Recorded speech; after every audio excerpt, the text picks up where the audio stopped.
Hello there, and welcome to the Sleepy Science Society. Tonight, we are drifting back through the centuries to explore the quiet, layered story of Christmas. A holiday that has wound its way through thousands of years of human celebration, gathering traditions like snow, gathering on ancient branches. If you find comfort in these gentle journeys through history, I invite you to like and subscribe. It helps others discover this peaceful corner of learning, one sleepy soul at a time. But for now, settle in. Let your shoulders fall. Allow your mind to wander backward through time as we trace the paths that led to the holiday we know today. Let's begin. Long before anyone celebrated Christmas, long before the name itself existed, humans gathered in the darkest part of winter and lit fires against the cold. This impulse is ancient, written into our bones by countless generations who watched the sun retreat further each day and wondered if it would ever return. In the northern hemisphere, the winter solstice arrives around December 21st or 22nd, marking the longest night of the year. After that turning point, daylight begins its slow return, minute by precious minute. For people living close to the rhythms of the natural world, this moment held profound significance. It meant survival. It meant hope. It meant that spring, however distant, would come again. In pre-Christian Europe, communities developed elaborate festivals around this astronomical event. These were not quiet, contemplative affairs. They were explosions of relief and celebration, moments when people could briefly set aside the grinding anxiety of winter survival and feast on what they had. Agricultural societies had spent the autumn harvesting crops and preparing for the lean months ahead. By midwinter, the hardest work was done. Animals that could not be fed through winter had been slaughtered, providing fresh meat for feasting. Beer and wine had finished fermenting. The community gathered its resources and celebrated together, knowing that cooperation and shared joy were themselves tools for survival during the darkest time of year. These winter celebrations took different forms across different cultures, but they shared common threads. Light was always central. Whether through bonfires, candles, or burning logs, people pushed back against the darkness. Evergreen plants, which retained their vitality through winter's death, became symbols of enduring life and were brought into homes as talismans against the cold. Feasting and drinking created abundance in a season of scarcity. Social bonds were reinforced through gift-giving and communal meals. And in many cultures, the normal social order was playfully inverted, with servants becoming masters, and the powerful taking on subservient roles, creating a temporary space of equality and freedom. In ancient Rome, the festival of Saturnalia dominated the December calendar. This celebration honored Saturn, the god of agriculture and the harvest, whose golden age of peace and prosperity the Romans remembered with nostalgia. Saturnalia officially began on December 17th and originally lasted only a day, though by the imperial period it had expanded to a full week of festivities. The holiday transformed Rome into a place of remarkable license and joy. Public business and war-making stopped. Schools closed. Masters served meals to their slaves, and the enslaved were granted temporary freedom to speak and act as they wished. People wore informal clothes rather than togas.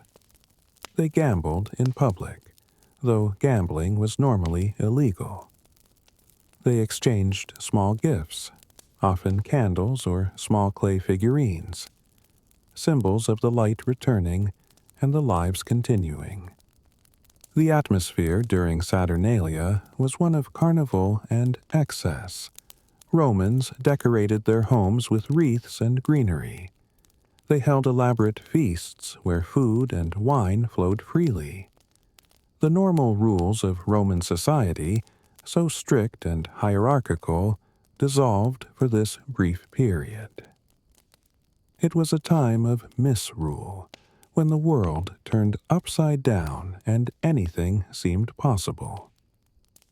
This tradition of temporary social inversion would echo through Christmas celebrations for centuries to come, particularly in medieval Europe, where the Lord of Misrule would preside over holiday festivities with mock authority. The Romans also celebrated another festival in late December. On December 25th itself, they honored the birth of Sol Invictus, the unconquered sun. This was a newer festival, established in the 3rd century AD by the Emperor Aurelian, but it built on much older traditions of sun worship. The idea was simple and powerful. The sun appeared weakest at the winter solstice, but then it proved itself unconquerable by growing stronger day by day. This solar theology resonated deeply with Roman culture, and would later blend almost imperceptibly with Christian celebrations of the birth of Jesus, who was often described in early Christian writings as the light of the world, the sun of righteousness rising with healing in his wings. Far to the north, beyond the reach of Rome's power, Germanic and Norse people celebrated their own midwinter festival called Yule. This celebration likely began before the winter solstice and extended through the darkest days of winter, sometimes lasting as long as 2 months. The exact details are difficult to reconstruct because these northern peoples did not leave written records until after Christianity arrived and began reshaping their traditions. But fragments survive in folklore, in medieval texts, and in customs that persisted even as their original meanings faded. The Yule log was central to these celebrations. Families would select a massive log, often the trunk of an entire tree, and bring it into the great hall of their dwelling. This log would be lit with much ceremony, often using a fragment saved from the previous year's log, creating an unbroken chain of fire linking past to future. The Yule log was expected to burn throughout the entire festival, its flames providing warmth and light through the darkest nights. Each spark that flew from the burning log was believed to represent new livestock that would be born in the coming year, a form of sympathetic magic connecting fire to fertility and abundance. The Norse god Odin, called the All-Father, played a significant role in Yule traditions. In the depths of winter, Odin was said to lead the wild hunt, a ghostly procession that raced across the sky on storm winds. Odin appeared as a long-bearded figure wearing a hooded cloak, often riding his 8-legged horse Sleipnir's through the night sky. Those who encountered the wild hunt could receive gifts from Odin if he favored them, or suffer misfortune if they had displeased the gods. Children would leave their boots filled with food for Sleipnir, and Odin would reward them by leaving small presents in return. The parallels between these Odin legends and the later figure of Santa Claus are striking, though impossible to prove with certainty. Both are elderly, bearded men associated with winter. Both travel through the sky. both bring gifts to the deserving. The 8 legs of Odin's horse Sleipnir might have transformed over centuries into the 8 reindeer that pull Santa's sleigh. Germanic peoples also spoke of elves as skilled craftspeople, sometimes called Odin's helpers, which may have evolved into the elves who work in Santa's workshop. These connections remain speculative, but they suggest how ancient pagan imagery could seep into Christian holiday traditions, and eventually into secular Christmas celebrations. The Yule festival also featured the Yule goat, a creature with roots in Norse mythology. In some regions, young men would dress in goat skins and horns and go from house to house, performing mischief or receiving hospitality. The Yule boar was another important symbol, often the centerpiece of the midwinter feast. These animal figures connected the celebration to agricultural life and the hope for prosperity in the year ahead. Evergreen decorations filled homes, asserting life's persistence even in winter's grip. Feasting, drinking, and storytelling stretched through the long nights, binding communities together through shared celebration. When Christianity spread across Europe, it encountered these deeply rooted winter festivals. The new religion faced a choice. It could condemn these celebrations as pagan and try to suppress them, or it could adapt them, channeling their energy toward Christian purposes.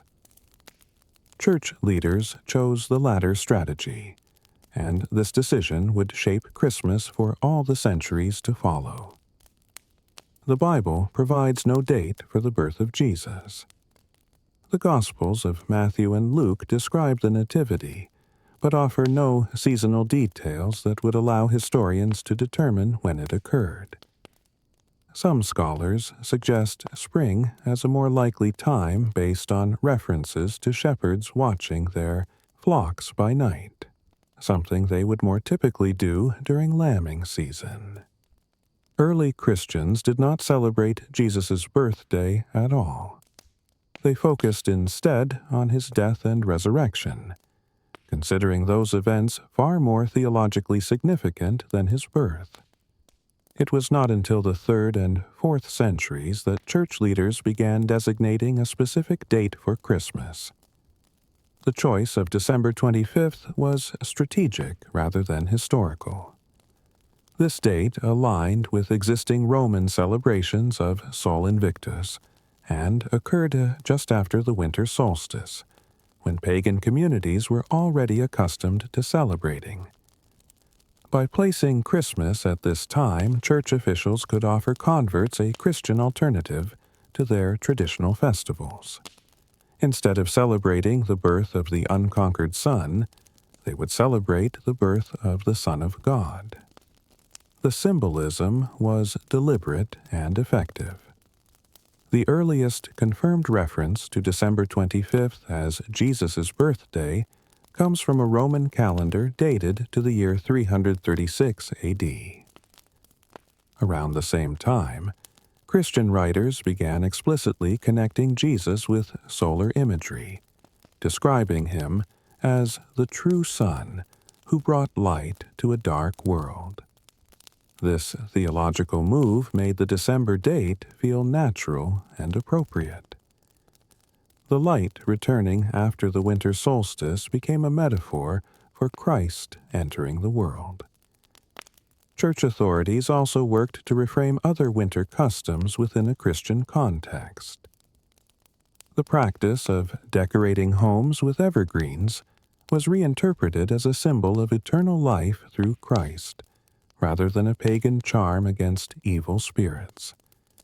The tradition of gift-giving was connected to the gifts the Magi brought to the infant Jesus.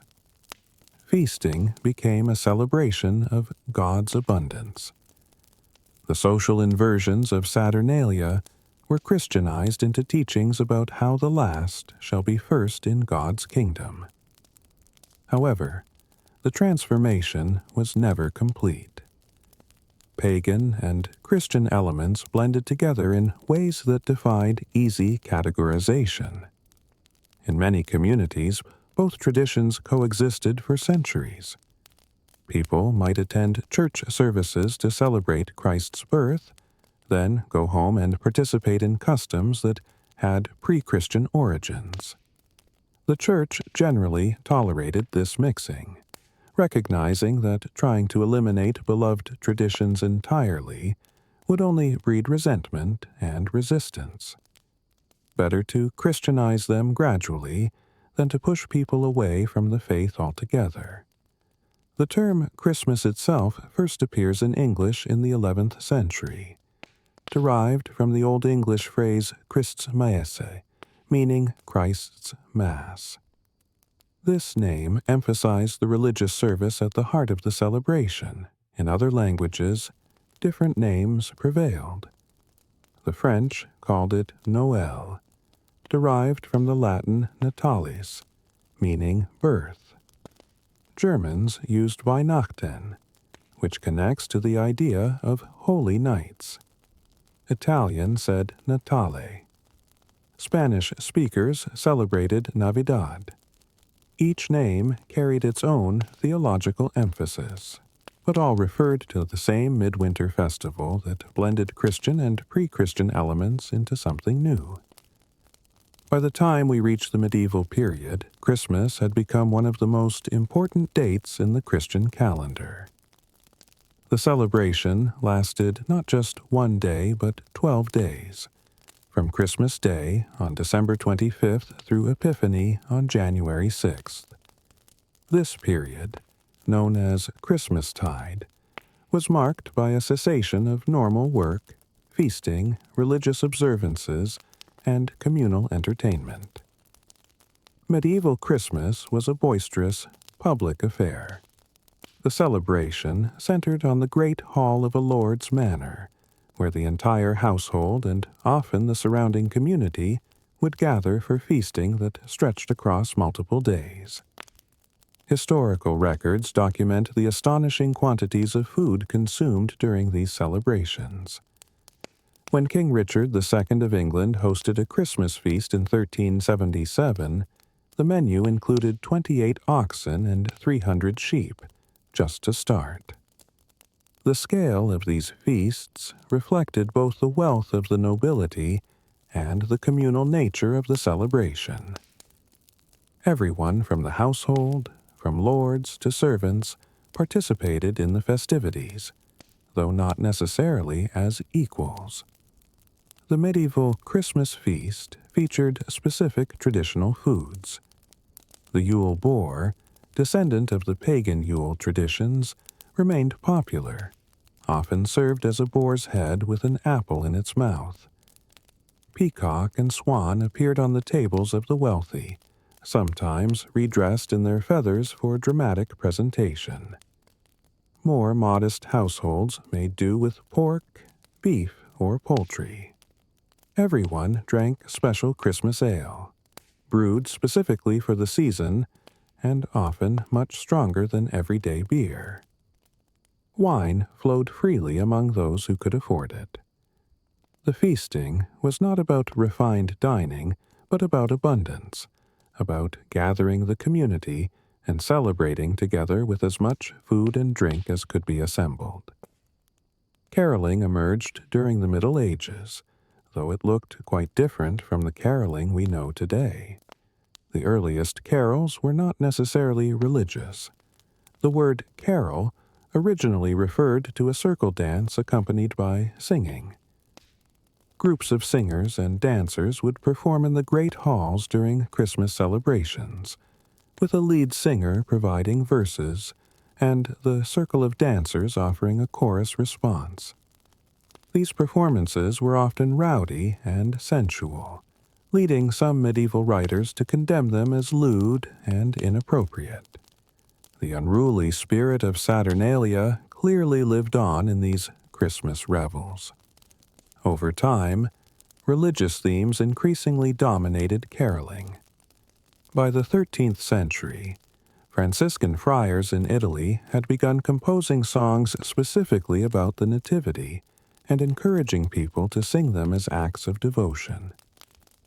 One of the earliest known Christmas carols is the Latin Hymn of the Angels, also called a Gloria in Excelsis, which celebrates the angels' announcement of Christ's birth to the shepherds. These religious carols gradually spread across Europe, though they coexisted with more secular songs of celebration and merriment. The tradition of going from house to house singing carols evolved from older customs of wassailing, where groups would travel through their community singing songs and expecting food, drink, or money in return. The medieval period also saw the development of another Christmas tradition that would have lasting influence. In 1223, in the Italian town of Greccio, a monk named Francis of Assisi created the first nativity scene. Francis wanted to make the story of Christ's birth more vivid and accessible to ordinary people. So he arranged a manger scene with live animals, a feeding trough, and people playing the roles of Mary, Joseph, and the shepherds. Children gathered around and sang songs celebrating Jesus' birth. The display was so popular that it quickly spread to other churches across Europe. These nativity scenes, called creches in French or presepi in Italian, became increasingly elaborate over the centuries. Some were simple wooden figures. Others were works of art, with hand-painted ceramic characters, detailed landscapes, and architectural elements representing the buildings of Bethlehem. In many Catholic regions, families would construct their own nativity scenes in their homes, adding figures gradually through the Advent season until Christmas Day, when the infant Jesus would finally be placed in the manger. The practice made the Christmas story tangible and immediate, something that happened not in the distant past, but in the present moment of celebration. Medieval Christmas also featured traditions of social inversion that echoed Saturnalia. Many households appointed a lord of misrule, also called the Abbot of Unreason or King of Fools, who would preside over the Christmas festivities with mock authority. This figure encouraged games, revelry, and the temporary suspension of normal social hierarchies. Servants might dress as nobility and be served by their masters. Mock courts would try absurd cases. Ridiculous pronouncements would be issued with solemn ceremony. The world turned upside down for the 12 days of Christmas, allowing people to release social tensions through humor and role reversal, before returning to their normal stations when Epiphany arrived. However, not everyone approved of this carnival atmosphere. Throughout the medieval period, church authorities issued periodic condemnations of excessive celebration, drunkenness, gambling, and sexual license associated with Christmas festivities. They worried that the holiday had become too worldly, too divorced from its religious meaning. These concerns would eventually lead to much more dramatic actions in later centuries. The use of evergreens in Christmas decorations also reached new heights during the Middle Ages. Holly, ivy, mistletoe, and other plants that remained green through winter were brought into homes and churches. Each plant carried symbolic meaning. Holly's sharp leaves represented Christ's crown of thorns, while its red berries symbolized his blood. Ivy was associated with fidelity and eternal life. Mistletoe, despite its pagan associations with fertility and the Norse myth of Baldur's death, was sometimes accepted in Christian contexts as a symbol of reconciliation and love. The medieval tradition of the kissing bough also developed during this period. This was a spherical arrangement of evergreens, often with apples and other decorations attached, that hung from the ceiling. Mistletoe would be incorporated into the arrangement, and the tradition held that anyone standing under this kissing bough could claim a kiss. Each time a kiss was exchanged, a berry would be removed from the mistletoe, and when all the berries were gone, the kissing privilege ended. This custom, which obviously had more to do with courtship than religion, persisted into the Victorian era and evolved into the simpler tradition of hanging a sprig of mistletoe in a doorway. Medieval Christians observed Advent as a period of preparation before Christmas. This season began 4 Sundays before Christmas Day and was traditionally marked by fasting and spiritual reflection. The contrast between the somber, penitential character of Advent and the explosive celebration of Christmas created a dramatic arc that heightened the joy of the holiday when it finally arrived. People spent Advent preparing in practical ways as well, slaughtering animals for the feast, brewing special ale, gathering evergreens for decoration, and making ready for the days when normal work would cease. However, this vision of Christmas as a time of elaborate celebration, social inversion, and communal feasting would face a serious challenge in the centuries ahead. The Protestant Reformation, which began in the early 16th century, brought new scrutiny to Catholic practices and popular celebrations.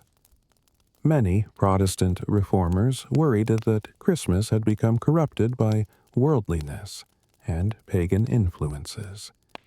They wanted to strip away the layers of tradition and return to a simpler, more scriptural form of Christianity. The Puritans, a strict Protestant sect that emerged in England during the 16th century, took the most extreme position. They noted that Christmas was not mentioned in the Bible. They observed that Jesus had not commanded his followers to celebrate his birth. They deplored the drunkenness, gambling, sexual license, and social disorder that characterized traditional Christmas revelry. They detected pagan influences in the evergreen decorations, the Yule logs, and the carnivalesque atmosphere. To the Puritans, Christmas was an abomination, a Catholic corruption that needed to be eliminated. When Puritans gained political power in England during the 1640s and 1650s, they acted on these convictions. Parliament passed laws banning the celebration of Christmas. Churches were forbidden from holding special services. Markets and shops were required to remain open on December 25th. People were discouraged from decorating their homes, feasting, or taking the day off work. Those who defied these restrictions faced fines or worse. The ban was deeply unpopular with the general population, who resented having their traditional celebrations suppressed. There were riots in several cities when authorities tried to enforce the Christmas prohibition. Similar restrictions appeared in Puritan communities in colonial America, particularly in New England. The Massachusetts Bay Colony outlawed Christmas celebrations in 1659, imposing fines on anyone caught feasting, taking a day off work, or observing the holiday in any way. The Puritan governor, William Bradford, recorded his disapproval when he discovered some new arrivals in Plymouth attempting to celebrate Christmas. He told them that their consciences might forbid them from working on Christmas Day, but their consciences should also forbid them from playing games while others worked. He sent them home and confiscated their sports equipment. These bans reflected genuine religious conviction, but they also revealed Puritan anxiety about disorder and social control. The traditional English Christmas had included elements of misrule, role reversal, and popular license that threatened the kind of orderly, godly society the Puritans hoped to create. By suppressing Christmas, they aimed to suppress the disruptive energies associated with the holiday. The Puritan triumph proved temporary. When the monarchy was restored in England in 1660, King Charles II reinstated Christmas as an official holiday. The ban in Massachusetts was repealed in 1681, though New England Puritans continued to regard Christmas celebrations with suspicion well into the 18th century. However, the Puritan campaign had a lasting effect. It disrupted the continuity of English Christmas traditions and created an atmosphere where celebrating the holiday seemed slightly suspicious or lower class. By the early 19th century, Christmas had declined significantly in England and America. Many people no longer took the day off work. Gift-giving was minimal.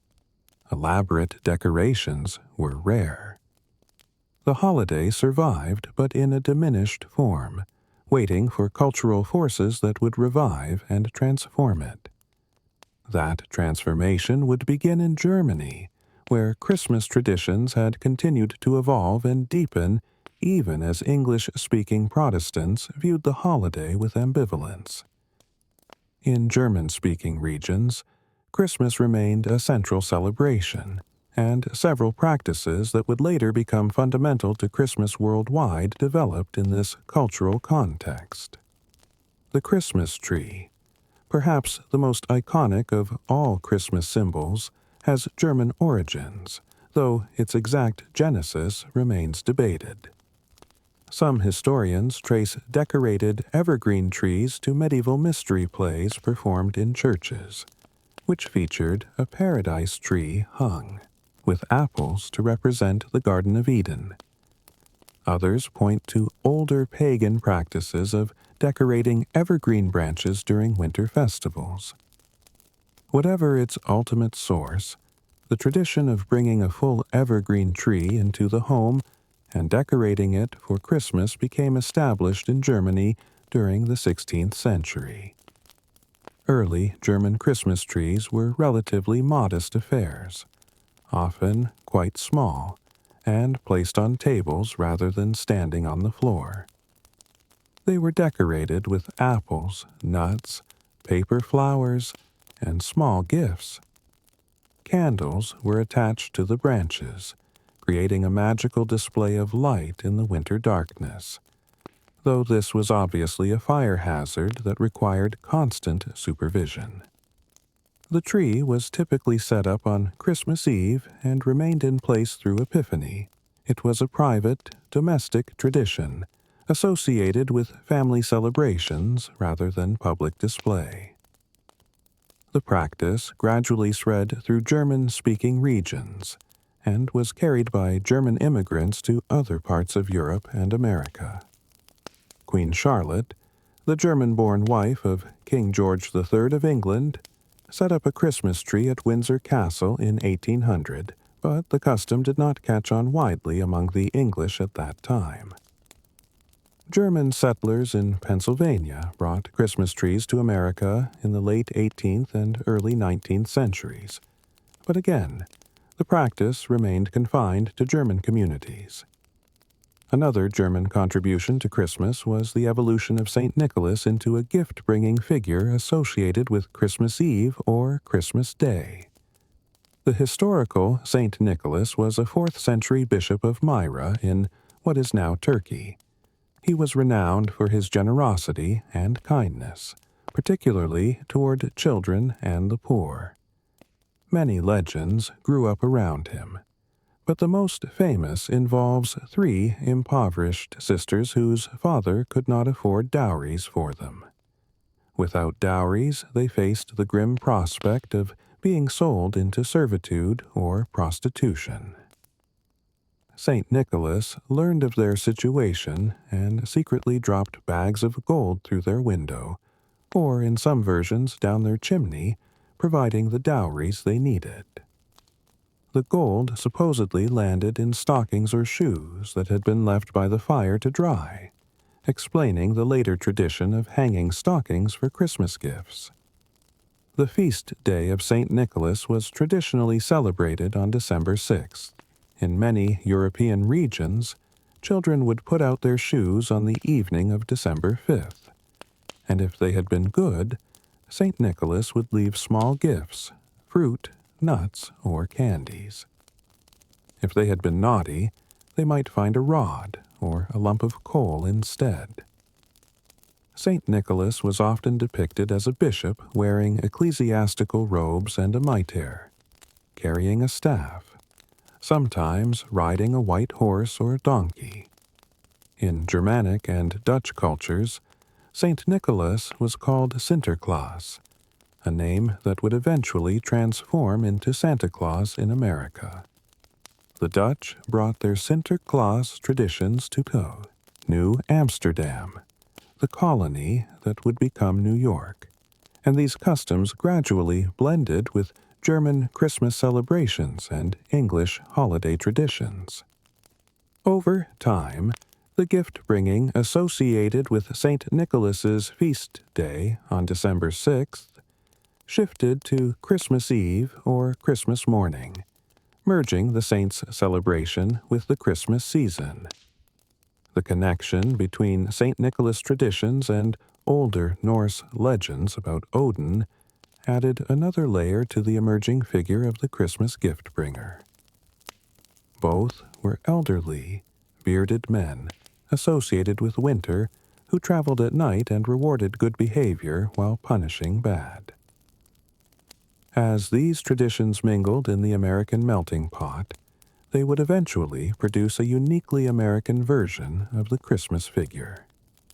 German Christmas traditions also included Advent calendars, Advent wreaths, and the figure of the Christkind or Christ child, a gift-bringer who was sometimes depicted as an angelic figure with golden hair. These practices enriched the celebration of Christmas and gave it a depth of ritual and anticipation that appealed to people across denominational lines. By the 19th century, German Christmas customs were poised to spread far beyond their region of origin, and the catalyst for this spread would be the most famous royal marriage of the era. When Queen Victoria ascended to the British throne in 1830, Christmas in Britain was still a relatively subdued affair. The holiday was celebrated, but without the elaborate traditions and commercial infrastructure that would later define it. That began to change in 1840 when Victoria married Prince Albert of Saxe-Coburg and Gotha, a German prince who brought with him fond memories of the Christmas celebrations from his childhood. Albert introduced the Christmas tree to the royal household, setting up an elaborately decorated tree at Windsor Castle for Victoria and their growing family. The tree was adorned with candles, sweets, small gifts, and glass ornaments imported from Germany. The royal family would gather around the tree on Christmas Eve, and the children would sing carols and receive their presents. This was a private family celebration, exactly the kind of domestic, sentimental holiday that would come to define the Victorian ideal of Christmas. The transformation from private royal custom to national phenomenon occurred in 1848 when the Illustrated London News published an engraving of the royal family standing around their Christmas. The image showed Victoria and Albert with their children gathered in a scene of domestic bliss, the tree glowing with candles and decorations. The picture captured the Victorian ideal of family togetherness and made the Christmas tree seem like an essential part of proper holiday celebration. The effect was immediate. and dramatic. Middle-class families across Britain rushed to emulate the royal example. Suddenly, everyone wanted a Christmas tree in their home. This created a new market for trees, decorations, and all the associated paraphernalia of tree dressing. Enterprising merchants began importing glass ornaments from Germany and manufacturing decorations domestically. The first advertisements for Christmas tree ornaments appeared in British publications in 1853, just a few years after the royal tree became famous. The Christmas tree quickly crossed the Atlantic. The same image of Victoria and Albert's tree was republished in American magazines, though often with small changes to make it appear less British. American families began adopting the practice, and by the 1870s, Christmas trees had become common in many American homes. The tree evolved from the small tabletop versions common in Germany to larger floor-standing trees that could support increasingly elaborate displays of lights, ornaments, and gifts. But the Victorian era transformed more than just the Christmas tree. It revolutionized nearly every aspect of how Christmas was celebrated, turning it from a declining folk holiday into the central festival of the year, an occasion focused on family, domesticity, gift-giving, and commercial consumption. Victorian society was the product of the Industrial Revolution, which had transformed Britain from an agricultural nation into an industrial powerhouse. This transformation created a new and expanding middle class with disposable income to spend on consumer goods. It also generated technologies that made mass production possible, lowering the cost of manufactured items and making luxuries affordable for ordinary people. These economic and technological changes provided the foundation for the Victorian Christmas. One of the most significant new traditions was the Christmas card. In 1843, Sir Henry Cole, a prominent civil servant and the first director of what would become the Victoria and Albert Museum, found himself too busy to write individual Christmas letters to all his friends and acquaintances. He commissioned an artist named John Calcott Horsley to design a card that he could send instead. The resulting card featured a 3-panel design. The center panel showed a prosperous family raising their glasses in a toast, while the 2 side panels depicted acts of charity toward the poor. The card bore the message, "A Merry Christmas and a Happy New Year to you." Cole had 1,000 of these cards printed and sold the extras to the public for a shilling each, quite expensive at the time. The venture was not immediately successful, but it planted a seed. When the cost of postage dropped to a halfpenny in 1870, sending cards became affordable for nearly everyone. Meanwhile, advances in printing technology, particularly color lithography, made it possible to produce beautiful cards inexpensively. By the 1870s and 1880s, sending Christmas cards had become a widespread custom. People collected cards, displayed them in their homes, and saved favorites in albums.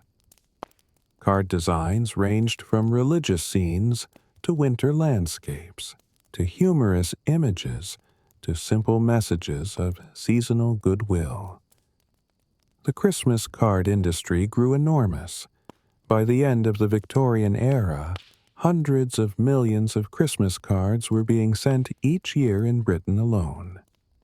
The custom spread to America, where companies like Louis Prang and later Hallmark made fortunes printing Christmas cards.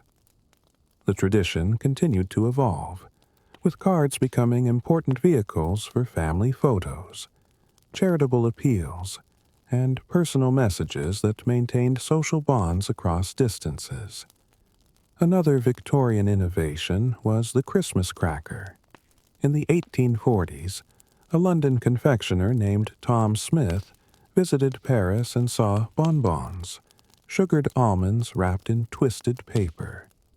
He began selling similar products in England, but they did not generate much excitement. Then Smith had the idea of adding a small motto or message inside the wrapper. Still, the sales remained modest. The breakthrough came when Smith figured out how to make the cracker snap or bang when pulled apart. He coated strips of card with a chemical mixture that would produce a sharp crack when friction was applied. Now, when two people pulled the cracker apart, it would snap loudly, startling and delighting them. Smith perfected his crackers in the 1860s, and they became wildly popular. The paper tubes, twisted at both ends, contained not just a sweet, but also a small toy, a paper crown, and a printed joke or riddle. Pulling crackers became a standard part of Christmas celebrations, particularly at Christmas dinner. Everyone would cross arms and pull crackers with their neighbors, then don the paper crowns and read their jokes aloud. The tradition was quintessentially Victorian, a combination of novelty, manufactured fun, and the pleasure of a surprise gift. The Victorians also transformed Christmas dinner into an elaborate ritual. Turkey became the standard centerpiece of the Christmas meal during this period, though it had been eaten in Britain since the 16th century, when it was introduced from the Americas. Prior to the Victorian era, beef and goose had been more common Christmas fare. Turkey became popular partly because it was large enough to feed an extended family, but not so expensive as to be out of reach for the middle class. The railways made it possible to transport turkeys from farm regions to urban centers quickly, ensuring fresh birds would arrive in time for Christmas. However, not everyone could afford a turkey. Working-class families often joined goose clubs, organizations where members would pay small amounts throughout the year and receive a goose at Christmas. This system made the holiday feast accessible to people who could not afford a large expenditure all at once. The poorest families might make do with a small chicken or even rabbit. But across class lines, the idea of a special Christmas dinner became central to the holiday.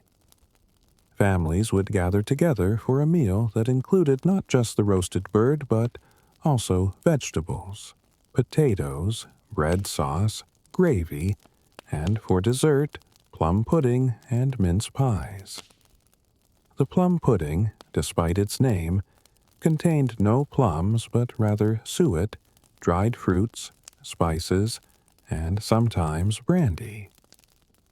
It was traditionally made weeks in advance and would be dramatically brought to the table on Christmas Day, sometimes doused in brandy and set aflame.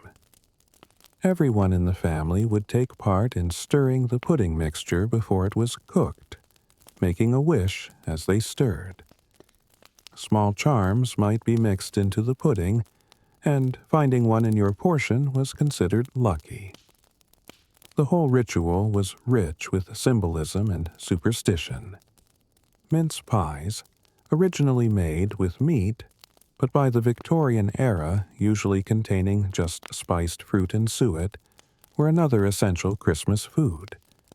Tradition held that you should eat one mince pie on each of the 12 days of Christmas for good luck in the year ahead. The Victorians loved these kinds of superstitions and folklore elements, weaving them into their Christmas celebrations alongside the religious observances. The Victorian era also saw Christmas shift from a public, communal celebration to a private, domestic one. Earlier forms of Christmas had involved entire communities gathering in manor halls or churches for feasting and entertainment. The Victorian Christmas, by contrast, centered on the nuclear family in their own home.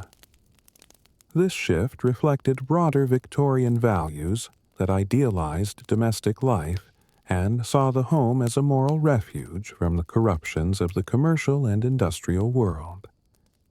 The family gathered around their Christmas tree, exchanging gifts, eating their Christmas dinner, singing carols together, and perhaps reading seasonal stories.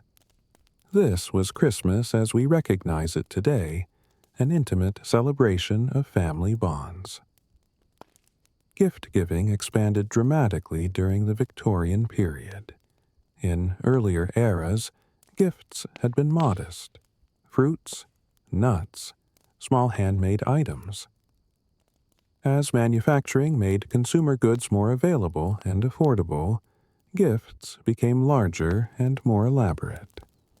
Toys were mass-produced in factories and sold in dedicated toy shops. Books became cheaper and more widely available, making them popular gifts. Jewelry, clothing, household items all became acceptable Christmas presents. The tradition also shifted from New Year's Day to Christmas Eve or Christmas morning, making the opening of presents a central part of the Christmas ritual. Victorian Christmas gifts were initially displayed unwrapped on tables, just as birthday gifts were in royal households. You could see all your presents laid out at once. But as gifts became larger and more valuable, the practice of wrapping them in paper developed. This added an element of surprise and anticipation to the gift-giving process. The first wrapping paper was simple brown paper or white tissue. But over time, decorative papers designed specifically for wrapping gifts appeared on the market. The Victorians also popularized Christmas decorations beyond the tree and the evergreen boughs. Paper chains, which children could make from colored paper and glue, became common. Elaborate paper decorations, some of them quite sophisticated with three-dimensional forms and delicate designs, could be purchased from shops. Candles were used extensively, creating a warm glow throughout the home. The Victorians had a genius for combining homemade crafts with store-bought items, creating decorations that felt both personal and fashionable. Victorian Christmas music and literature has also played crucial roles in defining the modern holiday.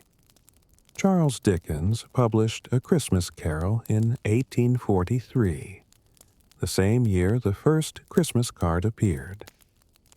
Dickens's story of Ebenezer Scrooge's transformation from miser to generous benefactor captured the Victorian ideal of Christmas as a time of charity, family, and redemption. The novella was enormously popular and has remained in print continuously since its first publication. Its phrases entered common speech. Scrooge became synonymous with miserliness.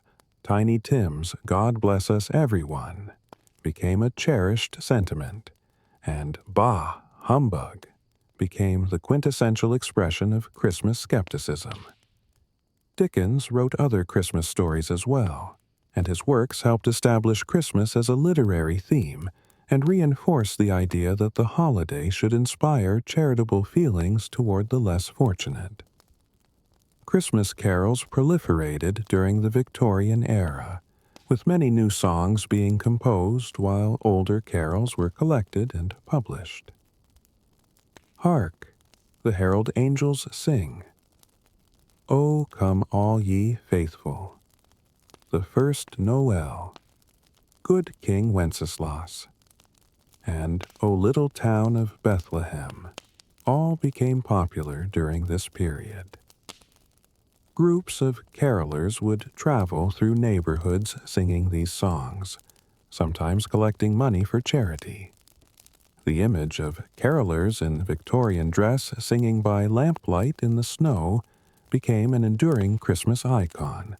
The Victorians also loved Christmas ghost stories, a tradition that seems odd today but was quite popular at the time. Winter nights were long and dark, perfect for gathering around the fire and telling tales of the supernatural. Many Victorian Christmas gatherings included storytelling sessions where ghost stories would be shared, and literary magazines published special Christmas issues filled with eerie tales. This tradition faded in the 20th century, though A Christmas Carol itself, with its ghosts of Christmas past, present, and future, preserves this Victorian combination of Christmas and the supernatural. By the end of Victoria's reign in 1901, Christmas had been thoroughly transformed. It had gone from a minor, slightly suspect holiday to the most important celebration of the year. It centered on family, domesticity, gift-giving, and elaborate material display. It blended religious observance with secular customs, charity with consumption, nostalgia with modernity. The Victorians had created Christmas as we know it, and their home innovations would spread around the world as British cultural influence extended through the empire, and as American commercial culture developed its own Christmas traditions. While the Victorians were revolutionizing Christmas in Britain, Americans were developing their own distinctive Christmas traditions that would eventually exert global influence. The American story of Christmas begins with colonial diversity, continues through a period of neglect and suspicion, and culminates in the creation of one of the world's most powerful cultural icons, Santa Claus. As we have seen, the Puritans of New England disapproved of Christmas and even banned it for a time. But America was never entirely Puritan. In the southern colonies, Anglican settlers maintained English Christmas traditions, celebrating with feasting and church services. In New York, Dutch settlers brought their traditions of Sinterklaas, who visited on December 6th to leave gifts for children. German immigrants in Pennsylvania celebrated with Christmas trees and nativity scenes. Catholic communities observed Christmas as an important religious feast. The diverse religious landscape of colonial and early America meant that Christmas was celebrated in many different ways, or not at all, depending on where you lived. After the American Revolution, Christmas remained a relatively minor holiday in the new nation. The federal government did not recognize it as an official holiday. Congress routinely met on December 25th. Most businesses remained open. Schools held classes. There was a general sense, inherited from Puritan New England, that celebrating Christmas was slightly frivolous or even vaguely un-American, associated with European decadence rather than Republican virtue. This began to change in the early 19th century. Washington Irving, one of America's first popular authors, published a collection of essays called The Sketchbook of Geoffrey Crayon, Gentleman in 1819 and 1820. Several of these essays depicted Christmas celebrations at an English manor house, Bracebridge Hall, where the wealthy landowner revived old Christmas customs and invited his tenants and workers to join in the festivities. Irving's descriptions were largely nostalgic fantasy rather than reporting. He was imagining an idealized English Christmas that perhaps never really existed. But his writing was charming and influential.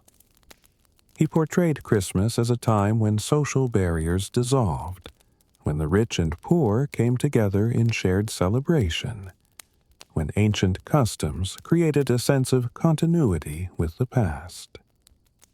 American readers found this vision appealing, and Irving's work helped spark interest in celebrating Christmas more elaborately. The single most important contribution to American Christmas culture came in 1823 when a poem appeared anonymously in a New York newspaper. A Visit from St. Nicholas, often known by its opening line, "'Twas the night before Christmas," was later attributed to Clement Clarke Moore, a professor and poet, though some scholars have disputed this attribution. Regardless of its author, the poem had an enormous impact. It created the modern American image of Santa Claus in vivid detail. Before this poem, the gift-bringer associated with Christmas had been a vague figure, sometimes called St. Nicholas, sometimes Sinterklaas, sometimes Kris Kringle, sometimes simply Father Christmas.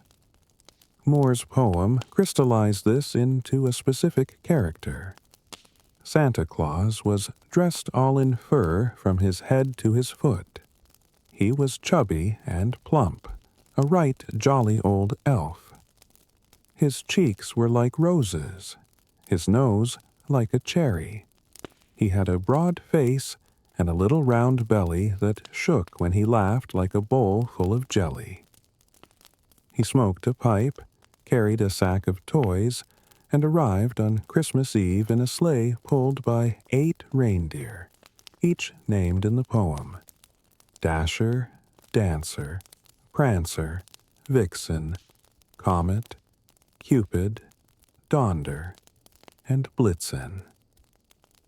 The poem described how Santa came down the chimney, filled the stockings hung by the fire, then touched his finger to his nose and flew away.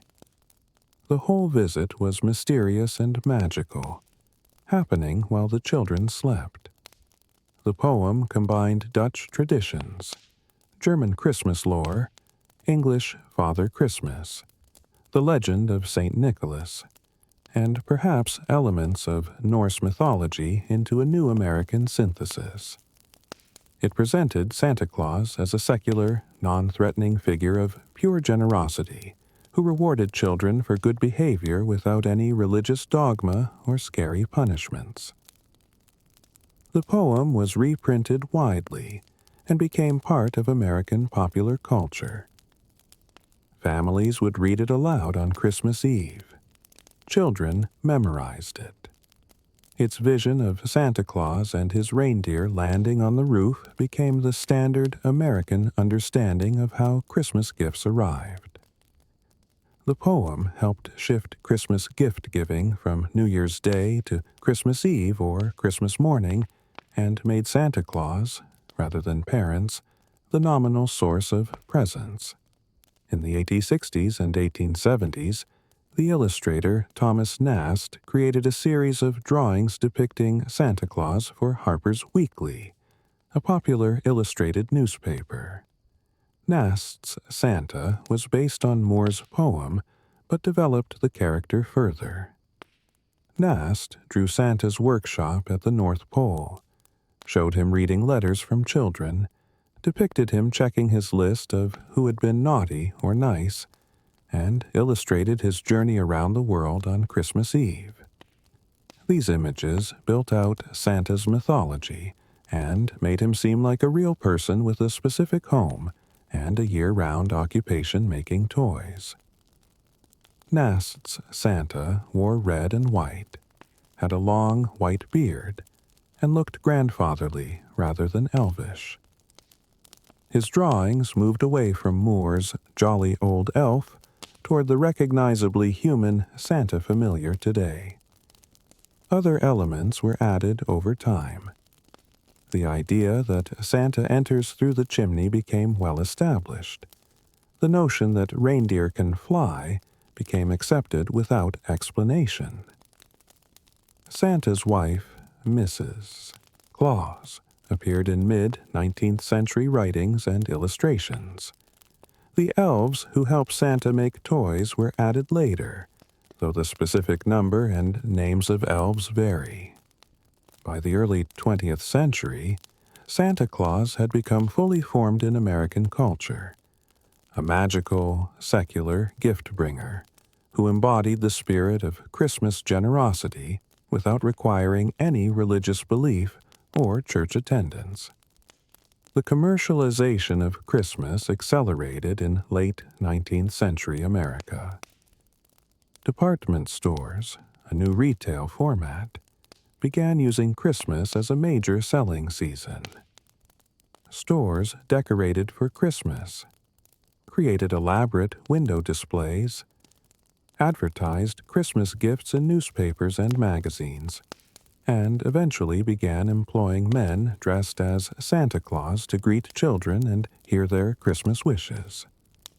The first department store Santa appeared in 1890 when James Edgar, owner of a dry goods store in Massachusetts, dressed as Santa and attracted enormous crowds of children who wanted to visit him. The practice spread rapidly. Stores realized that bringing children to visit Santa also brought parents who would shop while they were there. By the early 20th century, nearly every major department store had a Santa, often positioned in an elaborate Christmas display with fake snow, toy workshops, and mechanical figures. Visiting Santa at the department store became a beloved family tradition, a ritual that combined consumption with enchantment. In 1870, Christmas became a federal holiday in the United States, the first time the government officially recognized the day. States gradually adopted it as an official holiday as well. This meant that government offices, schools, and many businesses would close on December 25th, giving people time off to celebrate. The official recognition reflected Christmas's growing importance in American culture and helped make it a universal celebration rather than a tradition confined to certain religious or ethnic groups. American Christmas continued to evolve in the 20th century, influenced by new technologies and cultural changes. The development of electric lights revolutionized Christmas decoration. In 1882, Edward Johnson, an associate of Thomas Edison, hand-wired 80 red, white, and blue electric bulbs and strung them on his Christmas tree. This was a novelty at the time, since electric lighting itself was still new and not widely available. But as electricity spread through American homes, electric Christmas lights became popular. They were safer than candles, brighter, more colorful, and could be arranged in elaborate displays. By the 1920s and 1930s, strings of electric Christmas lights were common in American homes, and outdoor Christmas lighting displays began to appear, eventually growing into the elaborate neighborhood light shows familiar today. The early 20th century also saw the rise of Christmas music as a commercial product. Bing Crosby's recording of White Christmas in 1942 became one of the best-selling records of all time and remains a Christmas standard. Radio stations began playing Christmas music throughout December, creating a seasonal soundscape that reinforced the holiday's presence in daily life. Later, television would bring Christmas specials into homes, from Rudolph the Red-Nosed Reindeer to How the Grinch Stole Christmas to A Charlie Brown Christmas. Shows that became annual traditions and shaped generations' understanding of what Christmas meant. Christmas movies became another important cultural force. Frank Capra's It's a Wonderful Life, released in 1946, told the story of a suicidal man shown the value of his life by an angel on Christmas Eve. The film was not initially successful, but became a beloved Christmas classic through repeated television broadcasts. Miracle on 34th Street, released in 1947, told the story of a department store Santa who might actually be the real Santa Claus, defending the magic and belief at the heart of Christmas. These films, and many others, reinforced the American vision of Christmas as a time of magic, redemption, family, and the triumph of good over cynicism. The role of Coca-Cola in shaping the modern Santa Claus image is often overstated, but the company did have some influence. Beginning in 1931, Coca-Cola commissioned artist Hadon Sundblom to create paintings of Santa Claus for their holiday advertising campaigns. Sundblom's Santa was warm, human, and jolly, depicted in realistic detail, rather than as a cartoon. He wore red and white, Coca-Cola's corporate colors, though Santa's red suit predated Coca-Cola's involvement. These images appeared in magazines and on billboards for decades, reaching millions of people and helping standardize the visual representation of Santa Claus. American Christmas became increasingly commercialized through the 20th century. Shopping for Christmas gifts became a massive economic event, with retailers depending on Christmas sales for a significant portion of their annual revenue. The Christmas shopping season expanded backward from December, starting after Thanksgiving and eventually beginning before Thanksgiving with Black Friday sales. Advertising saturated media with Christmas imagery and messages encouraging consumers to buy gifts. Critics complained about the commercialization of Christmas, arguing that the holiday had become too materialistic and lost its spiritual meaning. Yet the commercial and spiritual aspects of Christmas remained entwined, with many people seeing no contradiction between buying gifts and celebrating Christ's birth or spending time with family. The concept of Christmas grew to encompass not just December 25th, but an entire season. Advent calendars, a German tradition, became popular in America, giving children a daily treat or small gift throughout December. Advent wreaths with 4 candles, lit progressively through the 4 Sundays of Advent, appeared in churches and homes. Christmas parties multiplied, both in workplaces and among friends. The holiday season stretched from Thanksgiving through New Year's Day, creating a weeks-long period of celebration, shopping, decorating, and festivity. Different cultural groups in America developed their own Christmas variations. African Americans developed Kwanzaa, a week-long celebration beginning December 26th that honored African heritage and community values.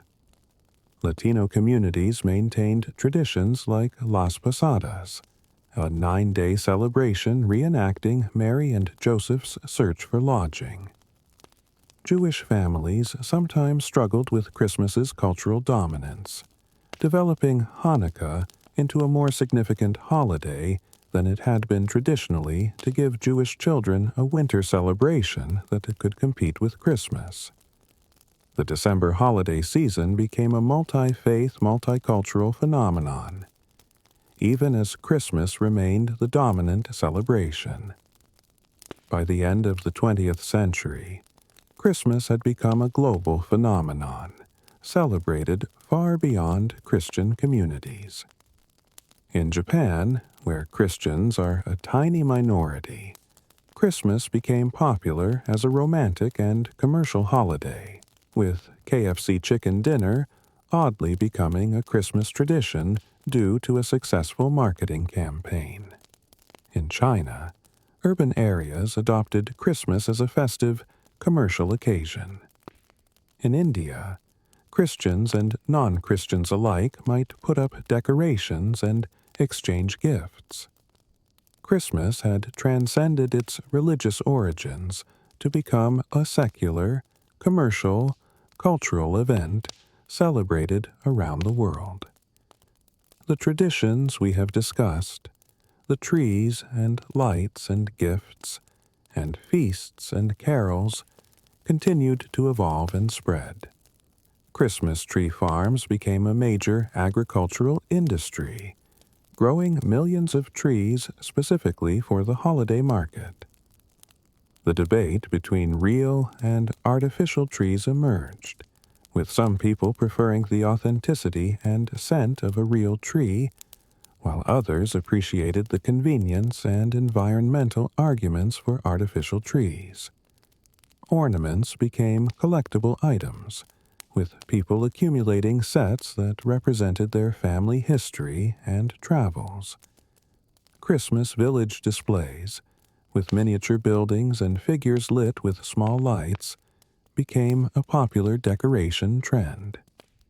Ugly Christmas sweaters, once a fashion faux pas, became an ironic trend, with people competing to wear the most garish holiday knitwear. The tradition of writing letters to Santa Claus became institutionalized, with postal services in various countries establishing programs to ensure children's letters received responses. Volunteers would write back as Santa, preserving the magic for another generation. The commercial Santa industry grew enormous, with professional Santas attending training schools to learn how to interact with children, handle difficult questions, and embody the character convincingly. Being a mall Santa became a seasonal job that required surprising skill and patience. Christmas philanthropy became deeply embedded in the holiday. The Salvation Army's Red Kettle Campaign, which began in San Francisco in 1891 to raise money for free Christmas dinners for the poor, became a national tradition. Toy drives collected gifts for children whose families could not afford presents. Food banks organized special drives to provide holiday meals. Charitable giving increased dramatically in December as people felt moved by the season to help those less fortunate.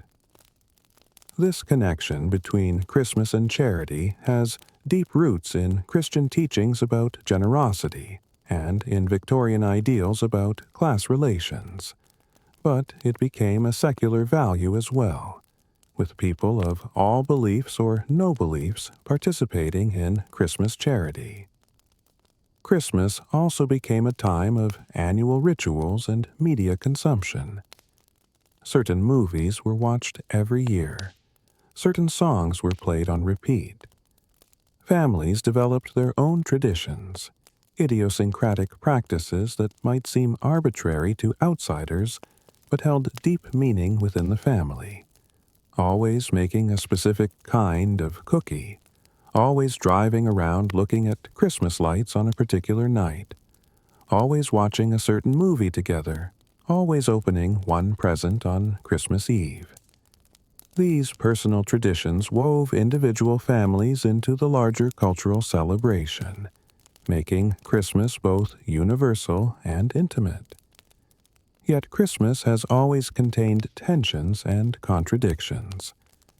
The religious versus secular divide persists, with some Christians objecting to the commercialization and secularization of what they see as a holy day, while others embrace Christmas as a cultural event that need not be exclusively religious.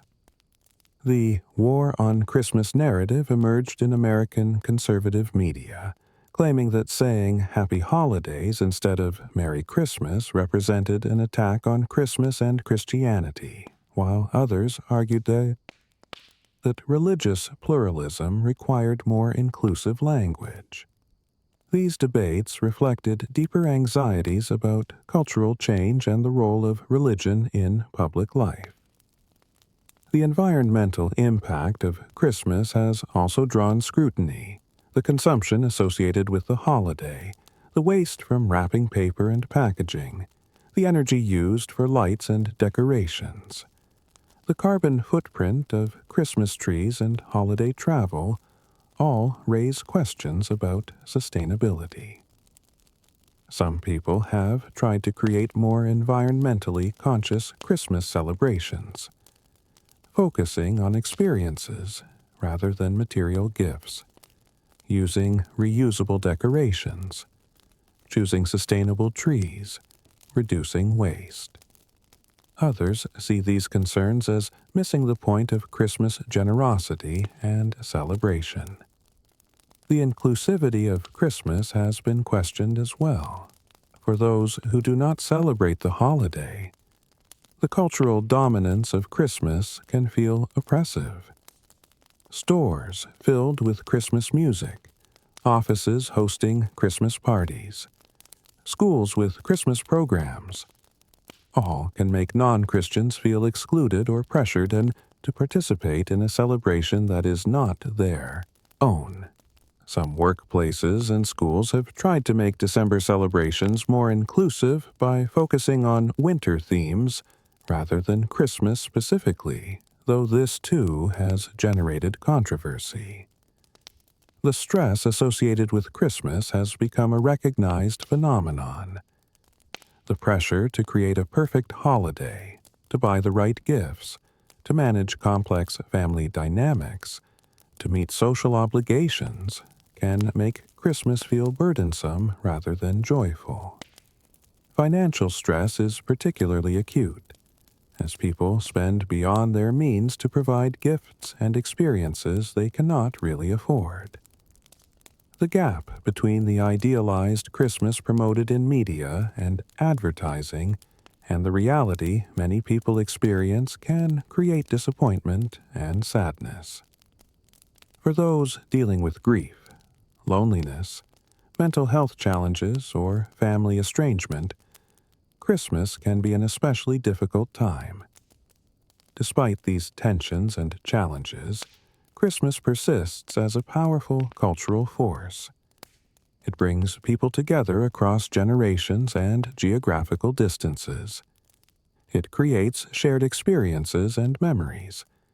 It provides structure and meaning to the darkest time of year. It offers opportunities for generosity and connection. It allows for the expression of love and care through gifts, meals, and time spent together. It preserves traditions that link us to our ancestors while evolving to reflect contemporary values and circumstances. The story of Christmas is a story of layering and accumulation. Ancient winter solstice celebrations provided the foundation. Roman Saturnalia contributed feasting, gift-giving, and social inversion.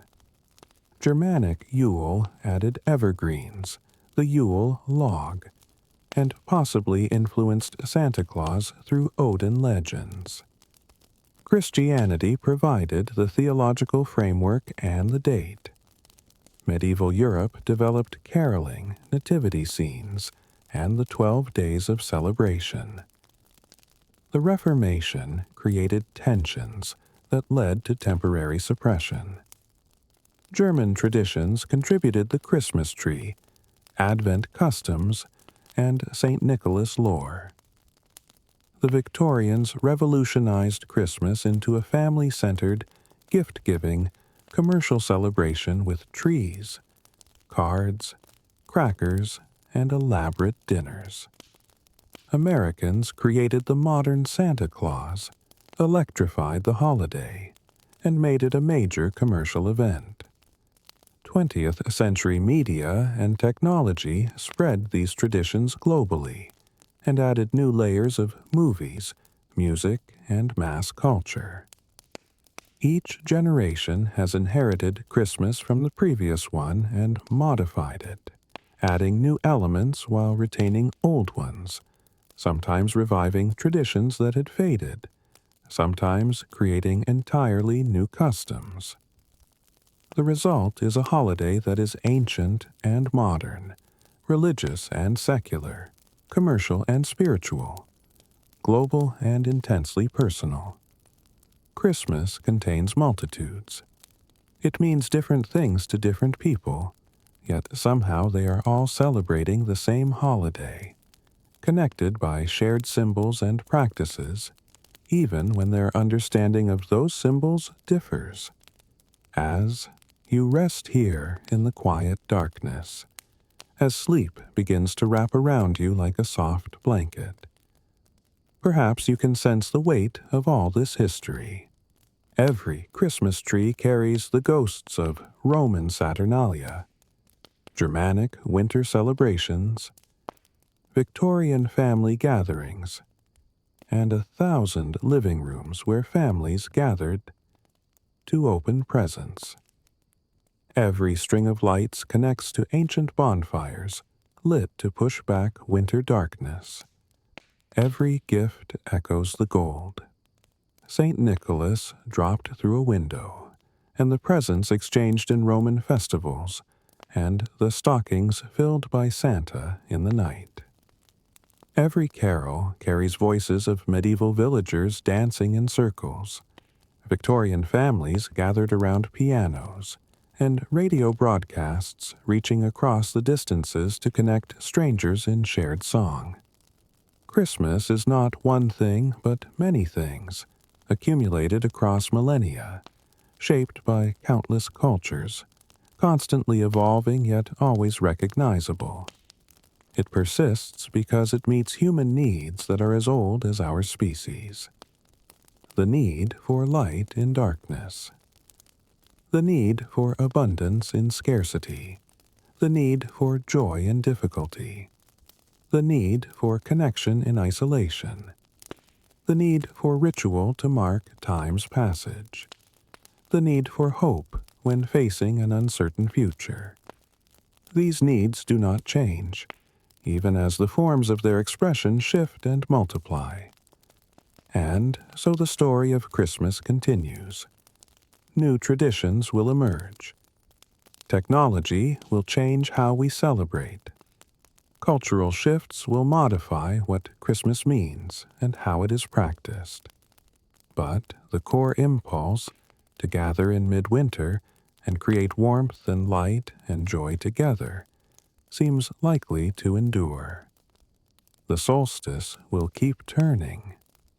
The days will keep lengthening after December 21st, and people will keep finding ways to mark that moment with celebration, whatever form it takes in their particular time and place. If you found comfort and interest in this quiet journey through Christmas history, I gently invite you to like and subscribe. Your support helps others find these peaceful explorations and keeps this little corner of learning alive. But for now, let all of this history settle into the background of your awareness. You do not need to remember every detail. You do not need to hold on to anything. Let it all become soft and distant, like snow falling in lamplight, like candles glowing through a window, like voices singing carols in the night. Let yourself drift now, carried by the accumulated weight of centuries of winter celebration, knowing that you are part of this long story, this ancient human impulse to make light in the darkness rest. Now, let the history fade. Let your breathing slow. The night is here to cradle you. Your mind has traveled far enough. Settle into the quiet. Sleep well. Good night.